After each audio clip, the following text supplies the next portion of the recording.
What's up, sports bettors? We've been doing this video because it's fun. 5 picks to win 10 grand.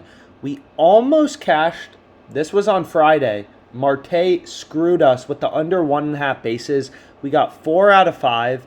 Yesterday, we almost had it. 5 picks to win 9,500. One was voided, so we only won 47.50. So we won half as much, but still not particularly bad. So what we're going to be doing today is once again, just 5 picks to win 5 grand.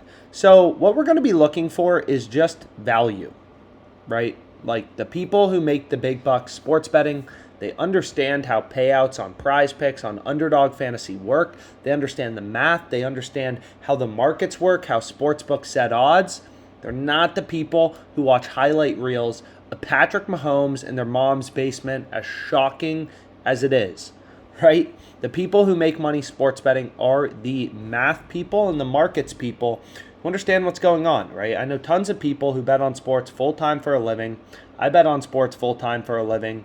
Made hundreds of thousands of dollars doing it, and I'm trying to teach you how if you're willing to learn it, right? It's all about looking for value. The way you do that is you treat every sports book as an independent data point of what the line should be set at, and you hunt for value, right? So as an example, 3 of the 5 picks we're going to go with are Noah Brown under 3.5 receptions. That's for Monday Night Football, right? We have Sutton under 4.5 and 49ers Broncos, Sunday Night Football. So Sunday Night Football, Monday Night Football. And then we have Pete Alonso under 1.5 bases. If we were to play this on DraftKings, we'd be getting 500 to win 23.50. Okay? If we went to Underdog Fantasy and we took Alonso, Brown, and Sutton,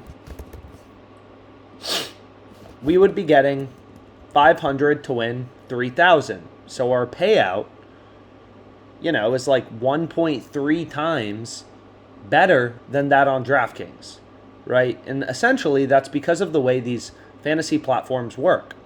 On Underdog Fantasy, any 3 picks you select just comes out to plus 500 odds.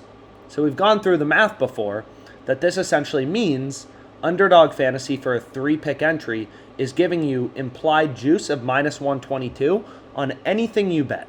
So if you know you're doing a 3-pick or a 5-pick entry on Underdog Fantasy, you're getting, first of all, much better odds than prize picks. Drop prize picks, get Underdog Fantasy. They offer better payouts. But if you're playing anything in a 3-pick, a 5-pick entry, right, you can just assume that you're getting minus 122 odds. Doesn't matter if you take the overs, the unders, because again, doesn't matter what picks you select. You'll notice your payout never changes on Underdog, right? It's 3 picks is quite simply, 500 to win 3,000, plus 500 odds, which is very different than the sports books, right? So we're able to look for value ruthlessly on prize picks, Underdog Fantasy, and compare the lines to those on the sports books and squeak out value, right? So the first bet available with a 3.15% profit margin that I ended up going with in my 5-pick entry is going to be Noah Brown under 3.5 receptions, right? Every sports book is pricing this at minus 140 to minus 187. So Pinnacle Sportsbook started ripping lower on Noah Brown. They're pricing this at minus 187. And we're getting this minus 122 in our Underdog entry for a 3-pick or a 5-pick. Minus 187 on the sharpest bookmaker. We're getting it minus 122. Pretty good indication that's a play you want to be on, right? And again, like this percentage right here, you can watch the videos in the end screen to kind of figure out, I'll include 2 videos. One is kind of how do you back out these odds on Underdog Fantasy and prize picks? Like, where do these numbers come from? But essentially, it's really not that complicated. Is if you go to a parlay calculator and you put in minus 122, minus 122, minus 122, you'll see that you're staking 20 to win $100 in profit and 120 total. So on Underdog Fantasy, right, for any, so let's go here, for any, right, for any So we'll do this for a 3-pick entry, I guess. So for any 3-pick entry, you're getting 20 to win 120. And you'll notice in a parlay calculator, you're getting 20 to win 120 if every leg is minus 122, because your parlay comes out to plus 500. So essentially, because Underdog Fantasy gives you every parlay for plus 500, it's as though they price every single leg or any picks you're selecting at minus 122, right? So essentially, when you're betting on Underdog in a 3-pick or a 5-pick entry, you should assume you're getting minus 122 odds. Now, if you're playing it in a 2-pick entry, you should assume you're getting minus 137. Because any 2-pick entry, you're getting way worse juice, way worse implied odds, and you're only getting plus 200 odds, right? So that's why we don't ever ideally want to play Underdog Fantasy 2-pick entries. We always want 3 picks, or ideally 5 picks, right? Because, again, we're getting better juice. We don't want to play minus 137. We want to play minus 122. As a sharp, profitable bettor, you got to be price conscious. You got to be aware of kind of where the market is. And when there's 74 cents of juice, which is, 37 cents on each side, 74 cents of juice for a 2-pick entry versus in a 3-pick entry, only 44 cents, it's pretty obvious that it's a lot easier to find sharp picks for 3-pick entries on Underdog because the implied juice is so much lower, right? Like here, and this is just a no-brainer bet. Like when Pinnacle's juicing an under to minus 187, we can get it in an Underdog 3-pick.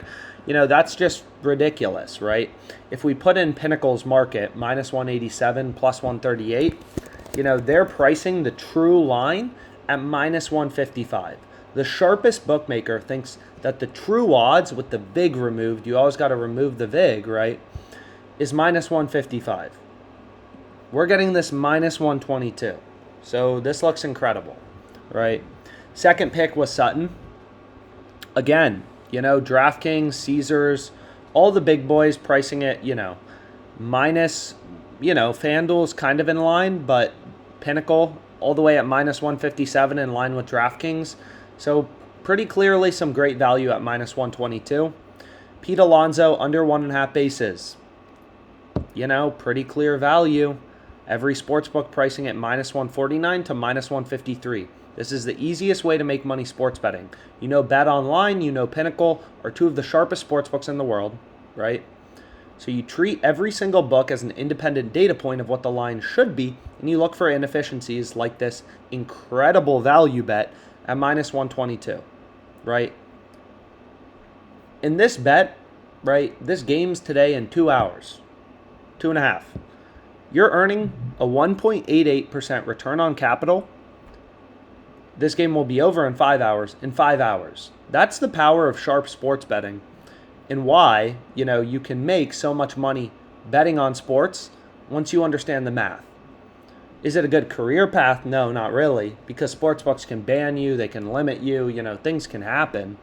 It's not like, typically the way sportsbooks work, the whole industry works, is DraftKings, as an example, we'll pick on DraftKings, they'll limit sharp bettors, right? They'll limit sharp action. So you'll notice, you can't just bet $1 million on bets with a 2% return and be like, I'm getting 2% on $1 million, right? That's not how it works. It's same with the arbitrage betting, right? Arbitrage betting is literally like you can bet the Athletics first half team total over half of a run at minus 135. You can bet the under at plus 150. You can earn a risk-free 2.55%. So if we had $500 in DraftKings, we hit this on Pinnacle for $350. We're earning $22.22 risk-free. That's arbitrage betting. We'd earn a $22.22 risk-free. So that seems pretty great, right? But it's not like as your bankroll builds, you can just be like, oh, I'm going to place $50,000 on this and earn 2.2K, right? DraftKings doesn't take $50,000 on these sketchy prop bets, right? They maybe take a max of like $1,000 on some of these markets. So you're like with arbitrage betting, you're grinding out profits, right? You really are grinding out profits. That bet looks incredible. Cardinals plus 4.5 on the spread on PointsBet. That looks incredible value at minus 107. I may hit that after this video is done. Nerfy and Giants game, that looks good at minus 102 on FanDuel. Arb between BetOnline and Pinnacle. So, people who arbitrage bet, you kind of like squeak out, which isn't bad. Like, hey, now you can go buy a Chipotle burrito. It takes 2 minutes maximum. If you're the slowest person in the world to log into your BetOnline and FanDuel account and you make a risk-free 743, doesn't seem bad, right? You just need to keep money in the accounts, and you're essentially like day trading sports due to discrepancies in bookmaker odds, right? Like you can literally make risk-free money sports betting, long story short. So you can definitely make money sports betting. That's too dumb of a question to even comprehend. You can make money sports betting. It's all about looking for value, right? Like you don't have to know literally anything about sports. Nothing. So I made hundreds of thousands of dollars, don't know anything about sports. Not much, at least. So we have Jameson, under 5.5 strikeouts, minus 122. Pinnacle, sharpest bookmaker, pricing this at minus 164. FanDuel is laying minus 110. Hit that on FanDuel too, but like very clear value at minus 122. And then we have JP Sears. I really like this play in the Athletics Mets game. Take that minus 122. So here are my 5 picks. $500 to win 10 grand. Hopefully you're able to ride with me. I love these plays. Let's make some frickin' money betting on the NFL, betting on the MLB. There's no reason we can't make 10 grand today. And I mean, there's tons of other bets as well. Gosh, come on, Matt Ryan. So this looks great. That's hitting. You need to stop passing the ball. 3 interceptions last week. Of course, this week, this guy, he already has a passing touchdown. Tua, 10 passing yards. This looks good. So hopefully we can win today. Let's make some money.